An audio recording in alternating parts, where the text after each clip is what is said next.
Trump is actively considering moving U.S. Embassy in Israel to Jerusalem again, after delaying decision.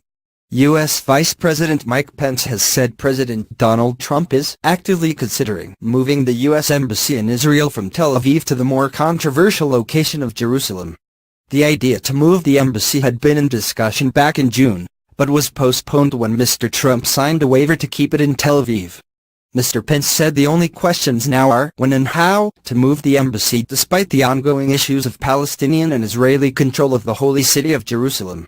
He made the comments in a speech at the Israeli mission to the United Nations in New York to mark the 70th anniversary of the UN vote calling for the establishment of a Jewish state. The likely reason Mr. Pence has commented on the issue now is that the waiver Mr. Trump signed in June is coming up against a deadline next month to either extend the waiver, as predecessors have done in order to avoid adding more fuel to the fiery tensions in the region, or go through with the move. The 1995 Jerusalem Embassy Act, signed by Congress, requires the move, but the waiver option has been exercised ever since. When the act was signed, then Israeli Prime Minister Yitzhak Rabin did not have a full-throated support for the move. Former U.S. Ambassador to Israel Dan Shapiro, who served in Senator Dianne Feinstein's office at the time, commented on Twitter that Mr. Rabin didn't want it forced when it could disrupt the overriding strategic goal of completing successful negotiations with the Palestinians.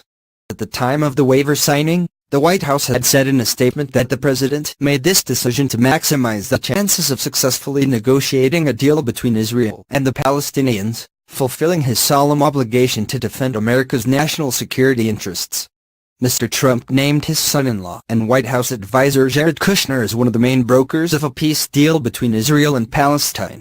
He came under fire for the decision primarily because Mr. Kushner lacks any diplomatic experience, but is also close family friends with Israeli Prime Minister Benjamin Netanyahu.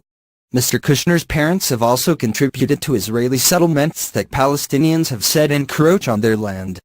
Though Mr. Netanyahu was disappointed with Mr. Trump's waiver despite months of rhetoric on the move, the Palestinian Authority's U.S. Ambassador Hussam Zomlot said signing